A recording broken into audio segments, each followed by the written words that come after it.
So welcome to the Welsh Athletics Run Wales Moti Trainer webinar. The idea from today was about to get information about different types of trainers, useful information about going to fit trainers, trainer types for different types of running. And the reason is that as a run leader, one of the main questions that we get asked is, what sort of trainers do I need? And it's such a difficult question because it's so different for everybody. Everyone's feet are different. The way that you run is different. What you're actually doing is different. So the terrain that you're running on, etc. So you need to ask the expert. Hence, Richard from Moti Cardiff is going to give us a presentation and also give you some ideas about different trainers that are available. And as I say, if you've got any questions, please either pop them in the chat or ask them as we go along, and Richard will help us.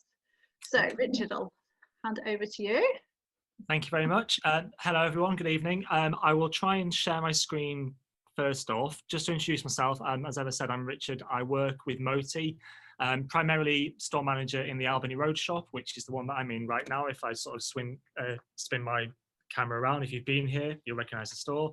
But I also act as kind of like, I suppose, that area manager and look after all of our stores. So 2 stores in Cardiff, Queen's Arcade, and also the Albany Road store, but we're in Swansea, Llanelli, Cwmbran, as well as Bristol for those who are slightly out of sort of South Wales. So we've got pretty much good coverage for everywhere, really.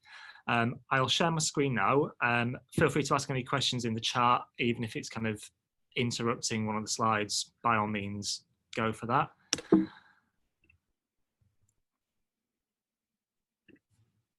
That should have shared. Yeah. That works fine. Yeah.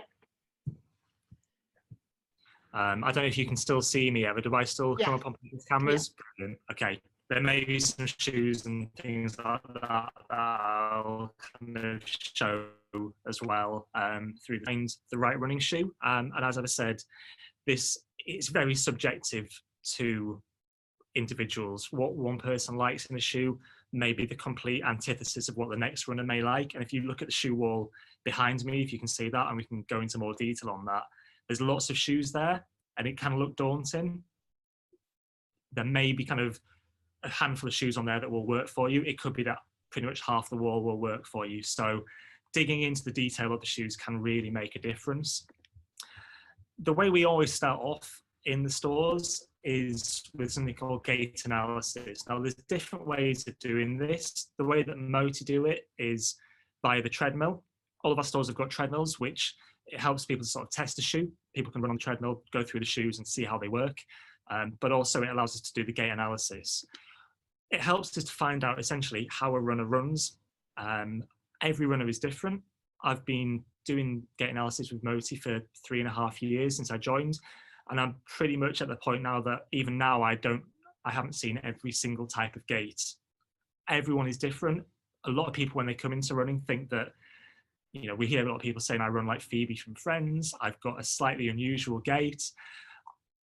Everyone runs very individually, and as a result of that, it needs a sort of a more kind of like personalized approach to find the right shoe for the person. Getting it right is really important. The right shoe can help with things just as sort of like your enjoyment of running, but it also can minimize a lot of kind of common injuries that people get. Plantar fasciitis and shin splints are sort of 2 of the most common injuries that if you're wearing the wrong type of shoe, they can become a bit more prevalent. If you need a neutral shoe, and by a neutral shoe I mean something where on the inside of the arch, on the inside of the instep, sorry, it's just cushioned, there's no structure added to it, that's a neutral shoe. A support shoe, and if I grab, let's have a look here. So this one here may look similar, but there's a slightly added in structure there, which is a medial post, which is designed to add a bit more solidity, a bit more structure and reinforcement into the arch. If you use a neutral shoe but need a support shoe, or vice versa, there could be too much irritation, too much force going into the foot and then going gradually through the leg, through kind of the ankle, the shins, knees, even to like your hips and your lower back.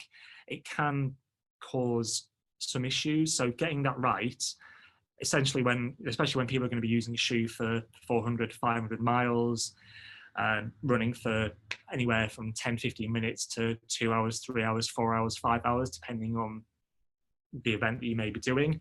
The force that goes through the body through running, I think, is anywhere between 3 to 8 times the sort of the natural force that you may have when you're walking. So getting that done is really important. It only takes about 15, 20 seconds. We get someone on a treadmill, we have either an iPad to record it, or we've got webcams, quickly record it. We can go through it frame by frame and see what happens as you're running, talk you through what we're seeing, and then use that as the basis to find the right shoe for you. And we can then compare and contrast almost like a before and after, and say, well, this was you in a neutral shoe, we tested you, it looks like you need support, and we can show you the difference of where you were 10 minutes ago and where you are now, and explain how that may have a benefit for you throughout the running and the training that you're doing. Like I said, having the right shoe is very important. Obviously, the main thing I said is it minimizes injury.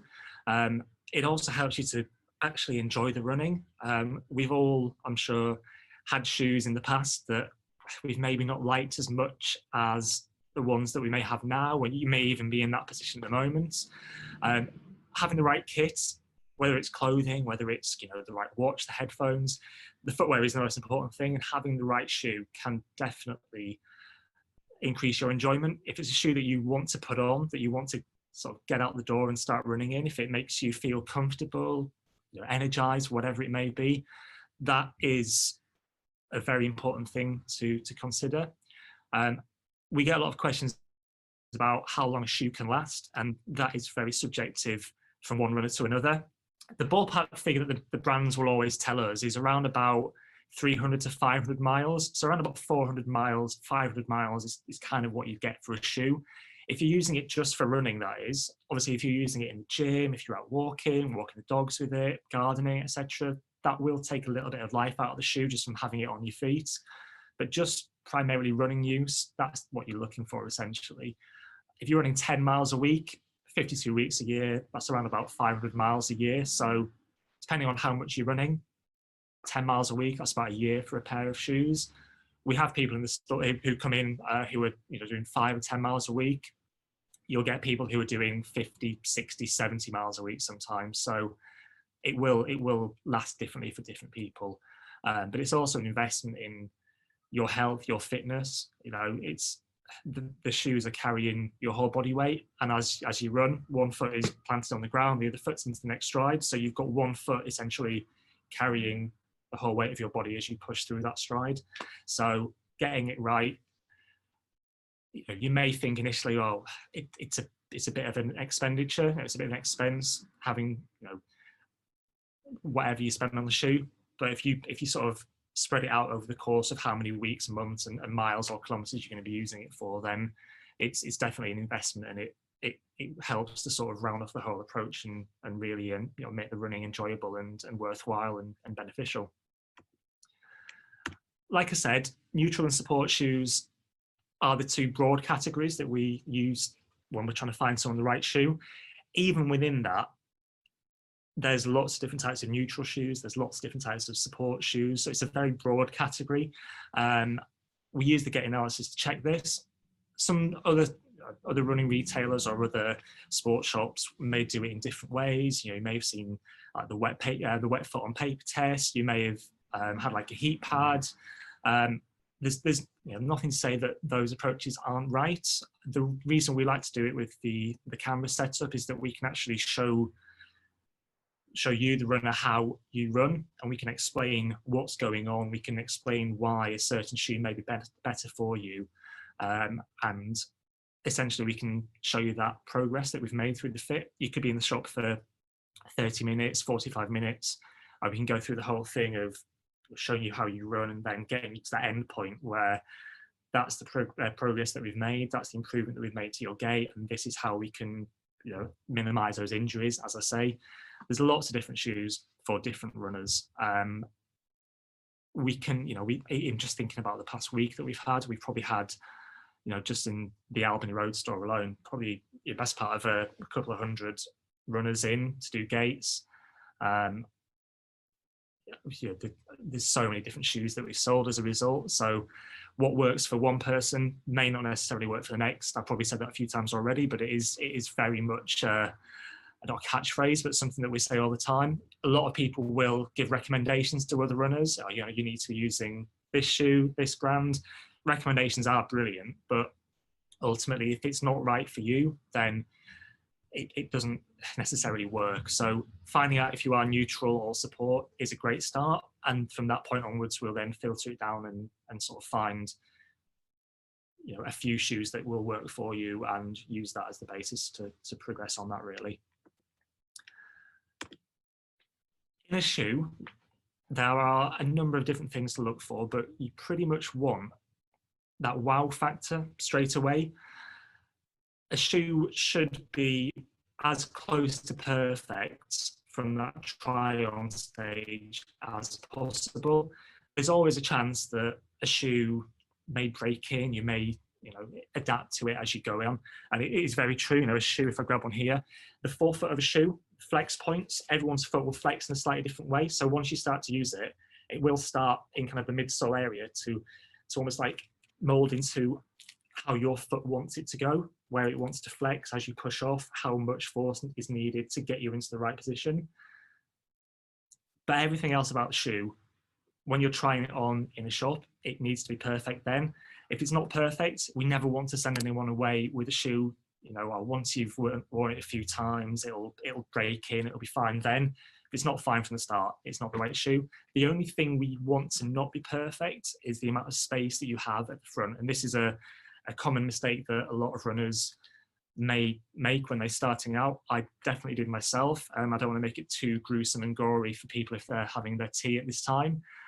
First half marathon I did had the wrong size shoes and paid for it with a lot of sort of like, let's call it toenail pain at the start. So getting the right size is really important. What you're essentially looking for is around about a thumb's width gap between the end of your longest toe, whether it's the big toe or the second toe usually, about a thumb's width gap between the end of your biggest toe and the end of the shoe. So you want that room to swell into.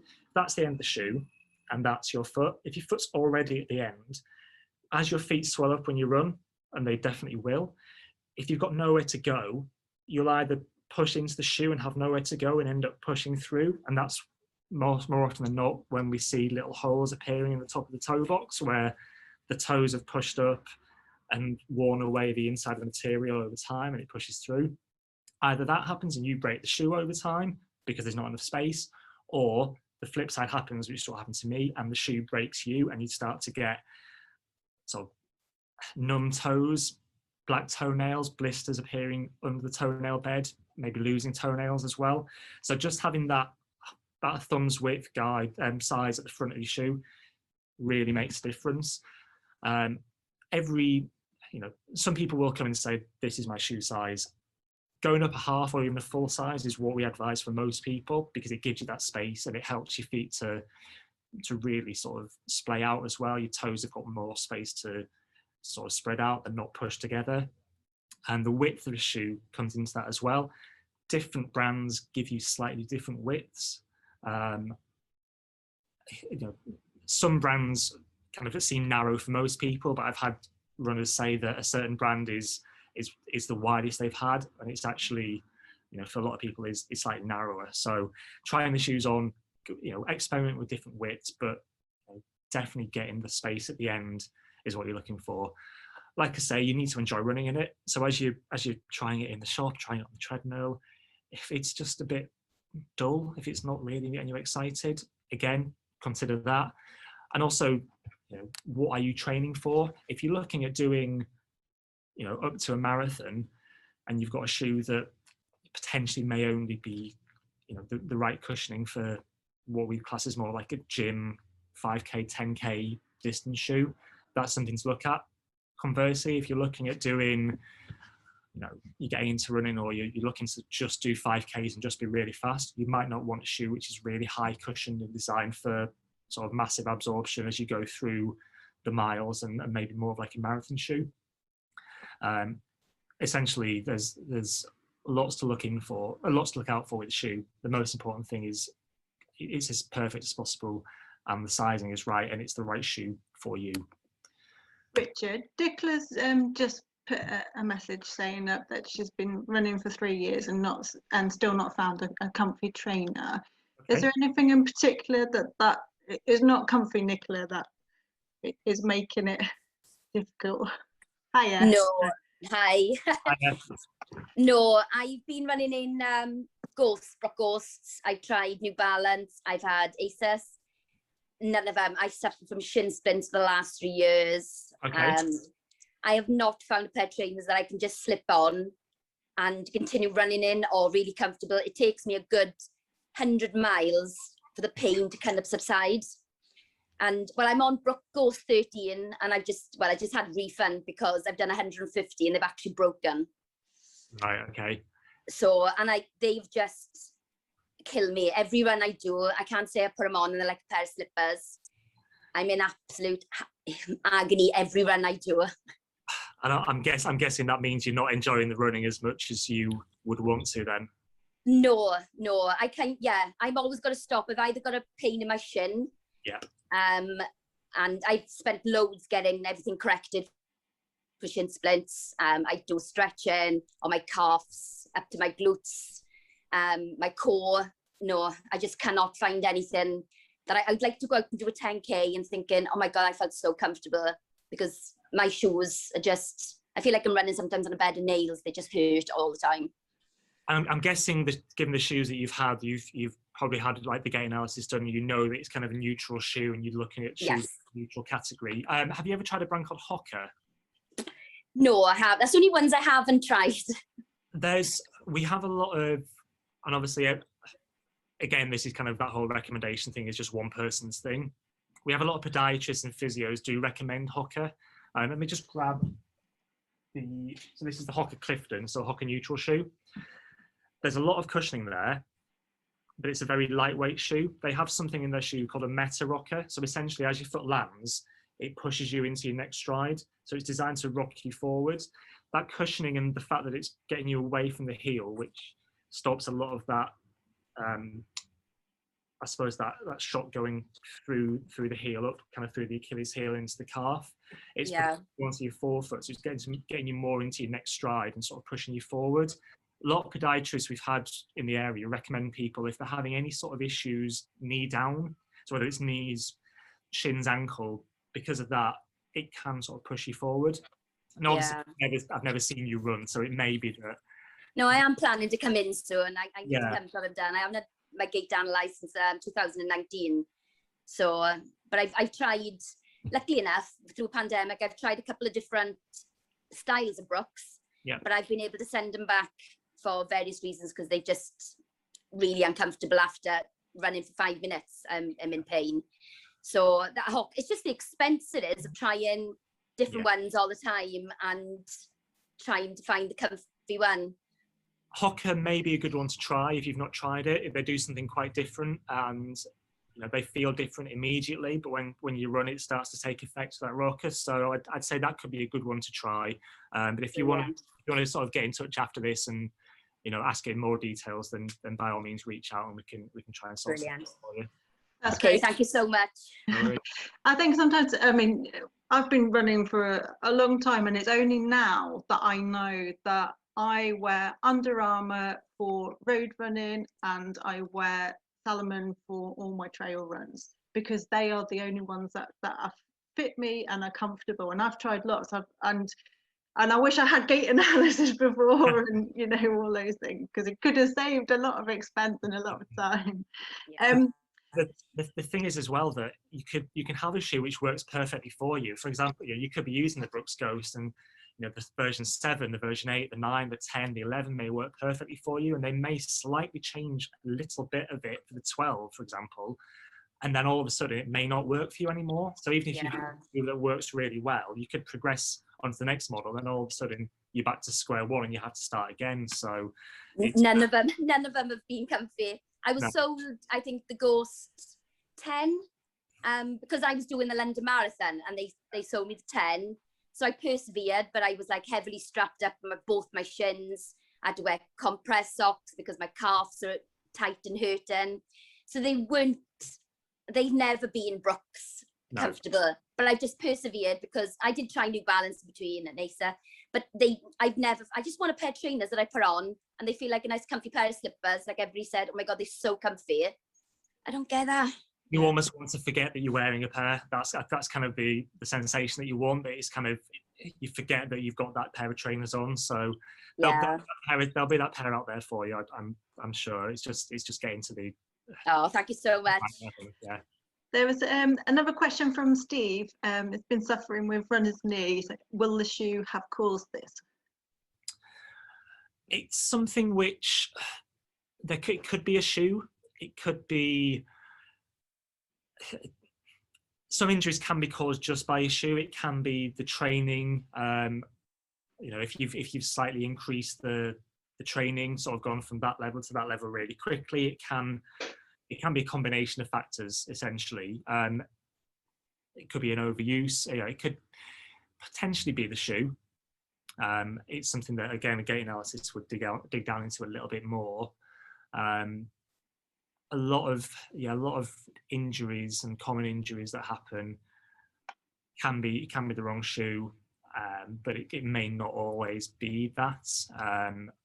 We'd always say to people to try different things. When we're not medical professionals in the shop, and I must sort of stress that, but even little things like sort of stretching routines and things like that can help to it's almost like a tick list.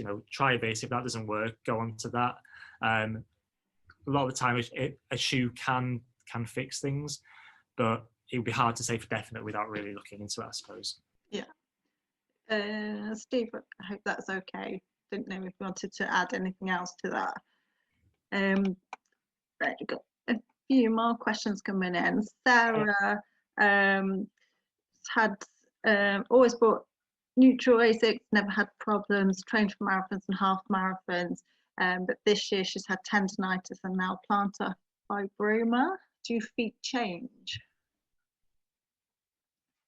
Sorry, say that last bit again. It kind of broke up a little bit. Sorry.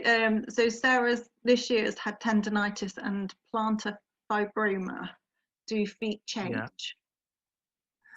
Your feet can change over time. Gaits can definitely change. Did she say that she's always had ASICs neutral? Was it? Or yes. Yeah. It's rarer to change from needing a neutral shoe to needing a support shoe. If you've had a support shoe, then you can adapt, you can strengthen, and that's always worth checking. Lots of things can change the gait, and some of them can be little lifestyle changes. Obviously, everyone's lifestyle has been thrown up in the air in the past year. So whether it's just a case of if people are working at home and maybe not doing the same routines they normally would, wearing different shoes kind of in work, if you're having to wear more kind of like dress shoes, that can change things. It would be one of those kind of things where we'd have to look at the more specifics, but a gait can change over time. And if the shoe's been a constant and that's the shoe's always been there, but then there's an injury or something which has started to happen, it may be worth having that gait looked at. It may, if they haven't already, be worth getting the opinion of a physiotherapist, just to see if there's anything that they can spot. But yeah, it could be that the gait has changed, but as I say, it's more likely that you'd go from needing a support shoe to needing a neutral shoe than going from a neutral to needing a support, unless there's been an injury which may have sort of drastically changed the gait. Okay, thank you. And there's another question from Simon, which I don't know whether you want to answer in a minute when we look at types of shoes, but he's had gait analysis done a few times over the years and been recommended neutral shoes. But when he's finished with a pair of shoes after a while, there's a lot of wear on the outside of the shoes. Yep. So he's wondering what type of shoes he should be looking at if he's overpronating rather than neutral. I can sort of take that one now. If the wear is, so essentially, if we're talking about the where the wear patterns are on the shoe, a lot of that is down to where your foot plants rather than what is happening during the stride. It's almost like a braking effect. So if you're slamming your brakes on the tires, it will start to sort of wear a little bit. So if you're landing on the heel, so say that's, you're landing aggressively on the heel, that part of the shoe will naturally wear away a little bit quicker. If you're landing on the outside of the heel, potentially, that part of the shoe is going to have that slight sort of wearing quicker, because that's the impact, that's the force as the foot goes down. Now it could do that, it could land and then find its position, and then through the stride be nice and stable. So it may go down, land, and then it's perfectly neutral, and then it just toes off. It could do that and land and then start to roll in. So wear patterns essentially just tell us how a runner is landing. If it's wearing at the front more than the heel, that means that they're more of like a forefoot to midfoot striker. If it's more towards the heel and the back of the foot, it's a bit more of like a heel striker. There are certain brands like Hoka, for example, with that rocker, designed to push people away from the heel into the forefoot, so it absorbs that impact and gets you onto the front of your foot. There's no real right or wrong approach to it in terms of whether you should be a heel striker or not. You get some elite athletes who are aggressive heel strikers as well as kind of forefoot strikers. But yeah, the wear pattern is pretty much more just an indication of where your foot is striking, essentially. Okay, lovely. Right, I'll let you carry on. That's all right. Most of what is on the screen about fitting tips are the things that I've already gone into, really. It's just more of like a roundup. That thumbs width gap, that's the important thing at the front. You don't want your toes to be right at the front of the shoe. So having that spacing at the front of the toes, between the end of the toes and the shoe is really important. We do have some people who try shoes on and think everything about it is perfect, but the heel is slipping out a little bit, and you may get it on one side rather than both. That can be something which may immediately put you off a shoe. A lot of shoes, if I grab one here, a lot of shoes, pretty much all the running shoes, will have an extra eyelet on the top. So I don't know if you can see there's the eyelet that the laces go into, and then there's a second eyelet just below it. What you can do, and you can look online, there's lots of lacing techniques. Rather than lacing it across again, there's a little lacing trick you can do where you would lace it into the same side, essentially. I'll grab a pair of shoes which will actually allow me to do that. It's called lock lacing or butterfly lacing. I won't do the whole thing, but you can create like a loop on either side. So lace it back in to the same side where the eyelet is. And then with the loops on either side, if you put the end of the lace through the opposite loop, not the best thing to explain over a Zoom. So you end up with almost like that. So a loop on either side with the lace from the opposite side going through it. What it does is it gathers the shoe around the heel a little bit tighter. It doesn't affect the tension over the top of your foot, so it's not pushing down on the top of the foot, but it sort of helps to secure the back of the heel. Everyone's feet are slightly different. I've got a half size difference in my feet. I've met people with a full size difference, with a size and a half difference. So naturally one foot may fit better in the shoe than the other. So if your heel does slip out a little bit, it's something you want to eradicate because it stops you getting potentially blisters. It stops you wearing the back of the shoe, which I'm sure everyone's experienced, everyone's seen either on them or others. It gets rid of that friction, keeps your foot nice and secure as well. You don't want the shoe to be too tight because it runs the risk of it cutting off the circulation a little bit. So having that kind of heel lock in, keeping everything else nice and loose works quite well. it is a personal preference thing. Some people like a shoe to be quite tight and fitted and quite slim. Some people like having lots of room so it feels almost like a cloud, and you've kind of, you know, the shoe feels like it's so spacious and your toes can splay out. So as long as it's doing the right thing for you, that's great. But making sure it feels secure and it's not slipping, and also you've got the spacing at the end, are probably the more important things. I'll preface this next slide with a caveat that lots of shoes can be the right shoe for a new runner, and there's nothing to say that you can only spend a certain amount, you know, that you have to spend 120, 130, whatever, but there's also nothing to say that you have to, you know, just stick to kind of like an entry level pricing. There's different approaches to it. You could try get a shoe which you think, right, if you're doing couch to 5K, for example, take a shoe which may be great for that start, and then once you get through that and want to commit to doing longer distances, then invest in maybe a higher price shoe with a bit more cushioning, a bit more tech involved. Or you may want to start from the off and just say, right, if I'm doing it right, and I want to spend, you know, the big money to get the best shoe. Pricing, essentially, the more a shoe will cost, there's a bit more technology involved, there's a bit more cushioning, but there's lots of good options if someone wants to get into running or wants to get back into running and may not want to spend like the high sort of over £100. There's lots of under £100 options that will work for you. I've got a few just that I'm going to show here. So these are all available in men's and women's. So I've got a few to show. The Brooks Revel, for example, neutral shoe, £90. You've got the Asics Gel Excite, which is another neutral shoe, which is £70.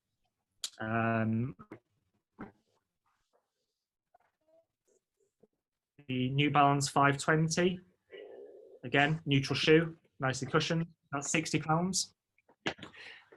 With the Brooks, again, they do a Launch and a Launch GTS. Now, essentially, that's almost the same shoe. That's the men's, that's the women's. That's the same shoe with no support and with support. The only difference is, if I grab the women's, I'll show you the difference. So on top is the Launch, and below it is the Launch GTS. Obviously, the colorway looks exactly the same, but the shoe itself is exactly the same. The only difference is on the inside of the support shoe is what they call guide rails. So that's how Brooks do support. A lot of brands will have that almost brother and sister shoe, where it's the same shoe with and without support. Both of them, £100. And then another support shoe from Asics, the GT800, is £90. So we're very much in the mindset in Moti that if a shoe works for you and it's kind of like a £60, £70 shoe, that's great. There's no real need to have to go and spend the £120, £130. If the shoe works for you as well as the shoe that's a high value, by all means stick with it. There are options, as I pointed out, that are under that £100 mark, which you could easily sort of do 10K, half marathon. Nothing to say you can't push it further and do longer with that. The more technology within a shoe, you're getting a slightly better cushioning compound, maybe a more absorbent foam. With some brands, you'll get the sort of like a gel technology built into it. The more you pay for a shoe, essentially, you're getting a better feel. But genuinely, the shoes that we've got that I've just shown you, for the price they do an incredible job. So price is definitely one factor, but if it works for you, then it really works for you. They're more for like the road side of things. Trail shoe options, slightly different. So just to sort of start off with trail, gait analysis is in a way less relevant for trail shoes, because with a gait analysis, we do it on the treadmill. It's how you're running on pavements, on paths, on the road. They're all flat terrains. With a trail running, and obviously there are lots of different types of trails, they can be uneven. You could be running on like farmers' paths, you could be running on fire roads, lots of different terrains where your foot may be sort of going from side to side. Now on a road shoe, if your foot was landing and then overpronating and collapsing in, which is what we're looking for on the gait, we'd want to correct that. If on a trail, you hit a rock or you hit an uneven patch and your foot naturally falls in, that's the way that the terrain is wanting you to go in a way. So if we then try to correct that, it could cause more problems than it may fix. So as a result, trail shoes, and there's one or two exceptions, but trail shoes are all neutral. It's more just a case of getting that right level of cushioning, that right fit for you. There's different brands. It's like a lot of the brands we have will have road shoes for them, and we'll have trail shoes. But getting the right fit and the right feel is the most important thing with a trail shoe. Some of the options that we've got, so Hoka Torrent, these, personal opinion involved here, these are what I think are two of the best looking shoes that we've got right now. It's a relatively lighter weight trail shoe. You can see the grip on the bottom, so you're getting that extra tread, but quite a lightweight feel as well. Really nice designs. They are, I'll just try and remember the price of them, I should know off by heart. They're 110, those. There's a New Balance Nitro, which we don't have in this store. We've got it in some of our other stores, which is 75, so probably more like an entry level pricing trail shoe. Brooks Cascadia. So again, if you're into Brooks shoes, which tend to be one of the more popular brands that we have, the Brooks Cascadia is kind of like a similar cushioning level to a lot of their shoes, with that more durable grip on the outside. And there's an Innovate Part 4 as well, which again, nice and cushioned with that grip. A lot of trail shoes that we have will give you that balance between the cushioning of a road shoe and then the grip of a trail shoe. Most of the trails in this kind of South Wales area, you need to run, unless you're kind of driving straight to the trail, you'll need to run a little bit to get onto the trail. So you want cushioning to allow you to run the road, but then when you go off road, and there may even be, you may be on and off the trail throughout the run, but you want that kind of balance between the cushioning and the trail sort of grip, really. They'll be a little bit more durable underfoot as well. So a lot of people ask, could I run on the trails with my road shoes? You could, and in certain weather, it may be fine. But if it's a little bit wetter, then you may just slip and slide all over the place. But with a road shoe, you're going to get less protection underfoot. It's a bit more durable on the inside of a trail shoe, because it's there to protect you from things like sharp rocks or anything which may potentially damage the inside of the foot. So there's a bit more protection going on with a trail shoe. Any more questions, Ever, or are we okay to sort of carry on? Sorry, not the minute. Right, no worries. We've got a joke that we're going to make a sign saying you're on mute. Lovely. Obviously, so far we talked mainly about shoes. If there's one thing that I can say is as important as getting the right shoe, it would be getting the right sock. You could have, the perfect pair of shoes, but if you're wearing a sock which isn't really fit for purpose, then it's not going to sort of benefit you, and it's going to take away from the enjoyment and the comfort and the experience of running in the shoe. A good running sock is, as I say, as important as having a good shoe. The main things you're going to get from a sock, and this is what differs it from, a casual sock that you may wear, or even kind of like some more generic sports socks. Running socks will have a bit more breathability to them, so they'll have more air to vent out. You'll get a bit more cushioning in the targeted areas that are taking more of the impact, so the heel, down sort of the ball of the toe. They will also, the sock will essentially pull that moisture away from your foot. So a lot of blisters are caused by a friction buildup between the foot and the sock or the shoe, where there's moisture that's built up and causing that kind of rubbing sensation. A good running sock will allow that to be pulled away from the skin, absorbs it into the sock, and it keeps the foot dry. Blister prevention, we'll have all had blisters. You can get them in new shoes, you can get them in old shoes. They're a nightmare. So if we can minimize that, it's never, we can never say that we can completely eradicate the chance of you getting blisters, but having the right sock will definitely help. Two good examples that I've got, probably two of our best sellers. Belega, the Enduro sock. If I open it up, lots of cushioning on the underside. If I open the sock up, you might not be able to see, but you might be able to see my fingers through there. That's the top of the sock. So that is the really sort of lightweight, thin, breathable part. Another brand that we have is Hilly, so from Ron Hill. They have a sock called Twin Skin. So as the name suggests, it is two socks stitched into one. So the first sock, as you put your foot in, there's a sock which will work with the foot and almost cling to the foot. And the other sock will essentially work against the shoe. So the only friction you're getting is between the two socks when they kind of move against each other. That helps to get rid of any friction being transferred onto the foot, any hot spots maybe being caused on the foot, because any movement that's happening is just sock on sock.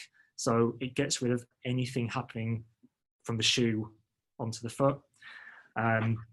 We get a lot of people coming in, in the days or weeks before a big race, especially Cardiff Half Marathon. A lot of people will get a new pair of socks for the race because it's that feeling of having a new sock on. Again, like shoes, there's different price points. You can spend £13-14 on one pair of socks. You can get a multi-pack of 2 or 3 for £8-9. It's just working out what works best for you, really. But yeah, as good as having the best shoe is, it can make a big difference having the right sock as well. It's like having a really nice car and putting the wrong fuel in, essentially, if you haven't got the sock right as well as the shoe. There's a question from Tim. What needs to be considered when wearing orthotics? Is that a right way of pronouncing it?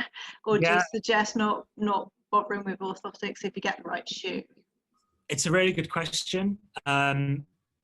If an orthotic is being designed by a podiatrist, which I'm guessing will be the case, they will usually they're best to go in a neutral shoe. So an orthotic is essentially, you can get shoes, an orthotic is essentially designed to work for that individual runner, and usually it's because of an overpronation. So when we're doing the gait analysis, it's, a shoe is there to correct it, but that shoe could work for, potentially every single runner who needs a support shoe, whereas the orthotic is custom designed for that individual runner, and it may be designed to do a similar sort of thing to the shoe. You wouldn't want to put an orthotic if it's designed for a collapsed arch, for example, or an overpronation. You won't want to put that into a shoe that is also designed to do the same thing, because they can conflict, they can work against each other. So an orthotic, you're best having it in a neutral shoe. The orthotic is essentially custom made for you.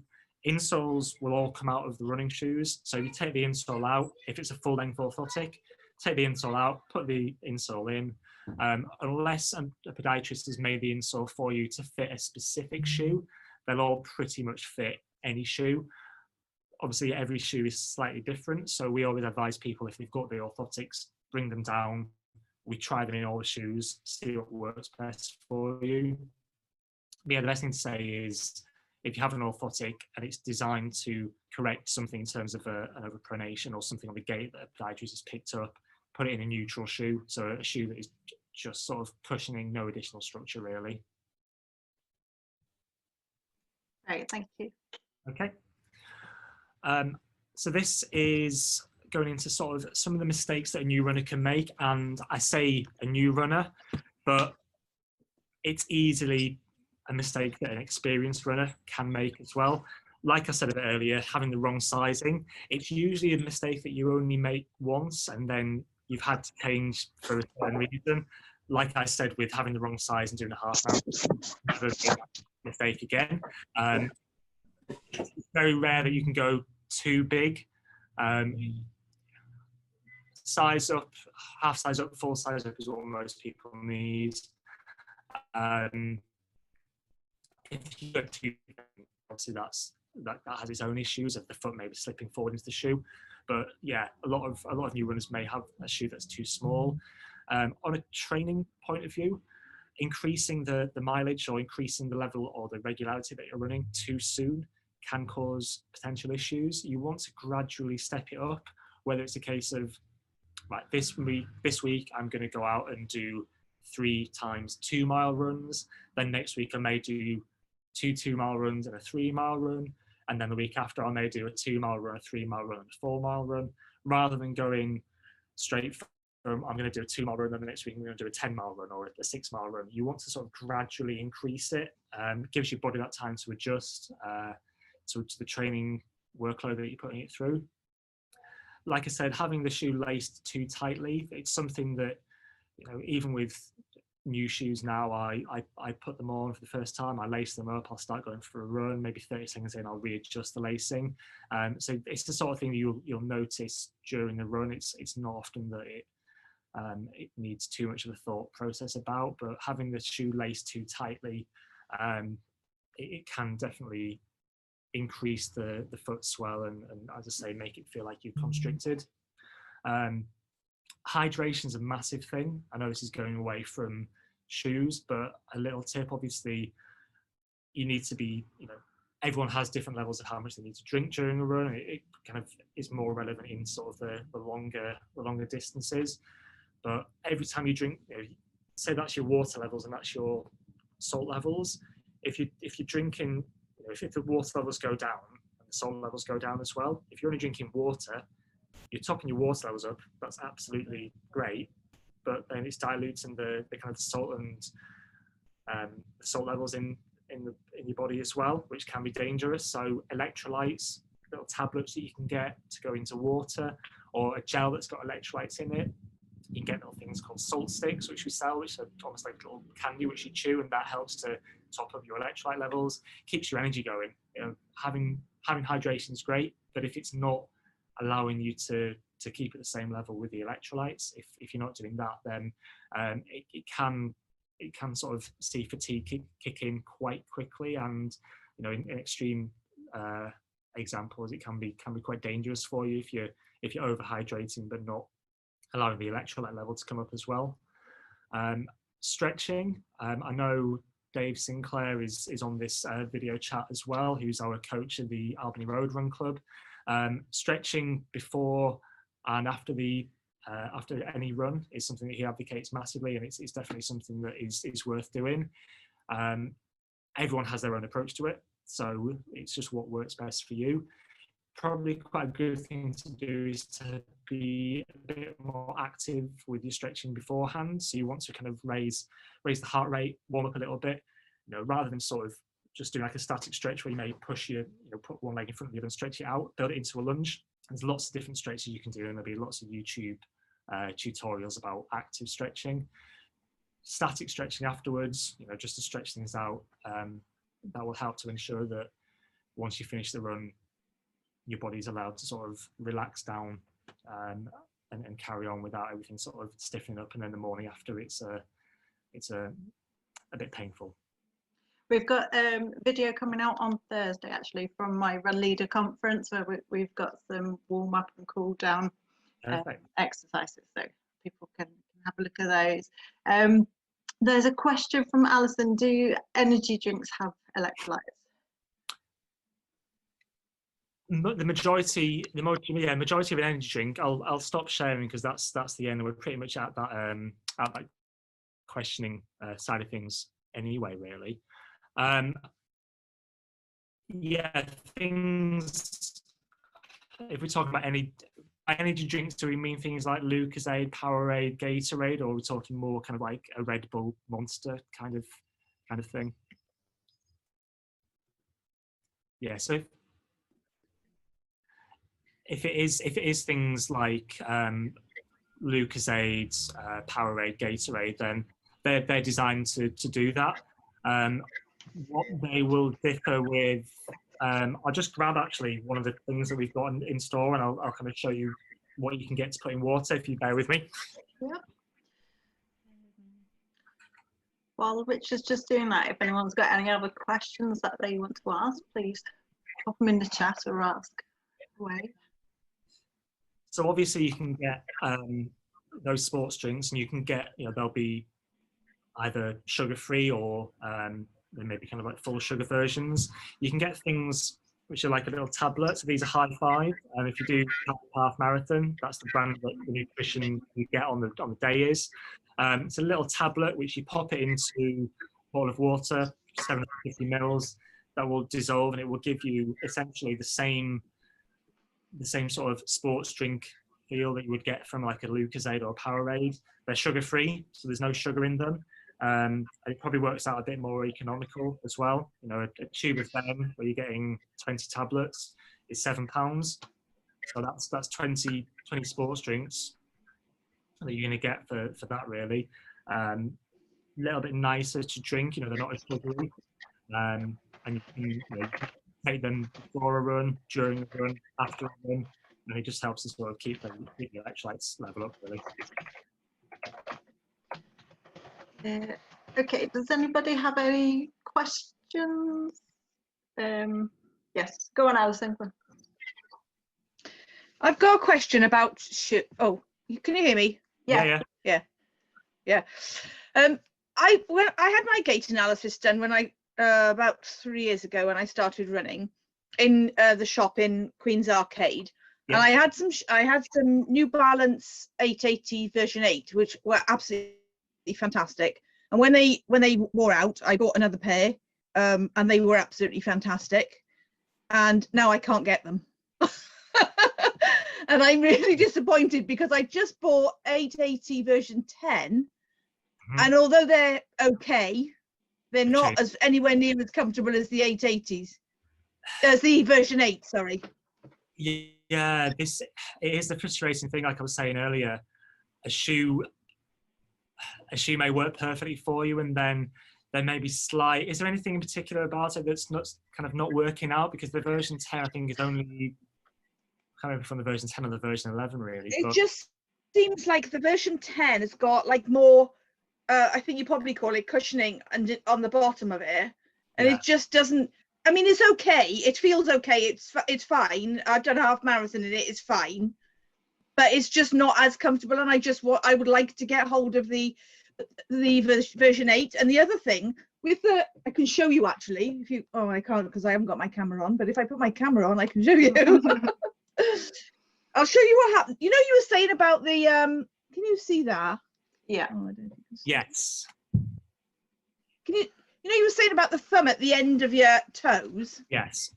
I don't know if you can see that very well. Yeah, but I've got a hole. I've got a hole where my big toe on my left. Well, actually, on that first pair I had, it was on both toes, but on the second pair I had, it was only on the left. And I didn't really want the version 8 again in terms of I didn't want my toe to go through it, but I wanted it because it was more comfortable. So that's why I ended up with a 10. And like the lady said earlier, I went through various pairs that I could send back and ended up with about a £500 bill, and then had to send them all back and that kind of thing to try and get the right one. And I ended up with that version 10. And I hoped that my toe wasn't going to go through it, but blow me, it's gone through it again. And I've got the wide fit because I've got quite chunky, wideish feet. Yeah. So they were more comfortable. And my toes gone through the end. And somebody said to me, it's just the way you run. You're just going to have to put up with it. It's just what happens. And I just wondered if there was any way I would never be able to get the version 8s again. That was kind of my main question, really. I'm not sure. I'm just looking. The current version is the version 11. So we've just had the 880 version 11 in. So the version 8 is going to be relatively old now in comparison. I don't think many stores will have it. Your best bet is. Do they end up just not making them at all? Yeah, essentially, when the version 9 came out, the version 8 would have ceased to be in manufacture, and obviously the version 10, the version 11. You may get lucky finding some pairs online, depending what you. Yeah, but then they're in like size 10.5, and I'm not size 10.5. Yeah, with women's shoes, sizes 5.5, 6, 6.5, 7 are the ones which sell out quicker. So I'm guessing the spacing you've got at the front, I'm guessing you've got that kind of thumbs width gap between. Well, yes, I seem to have plenty of room there. It's just that where my toe is, like if I had a smaller size, I guess my toe would be further forward, but then that wouldn't give me the space that I need. It's just the point on the shoe. I mean, it's not your fault, you didn't make them, but do you know what I mean? It's just like in the wrong place, really.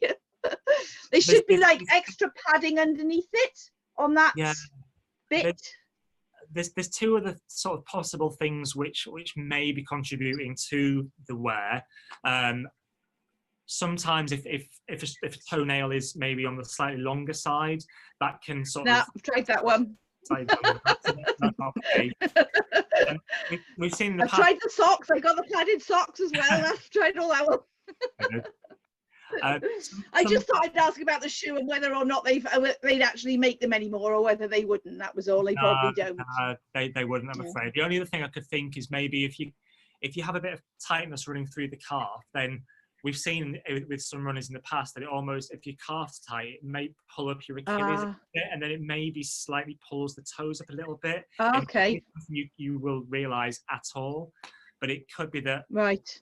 You know, like with the old song, it's all. That would figure actually as well. Yeah, that would figure. So a slightly tight calf may be pulling on the Achilles. It may pull the foot a little bit. So have a go at stretching, foam rolling. I've actually found that version 10 actually affects my Achilles more than the version 8 did. When I changed over, I actually had to.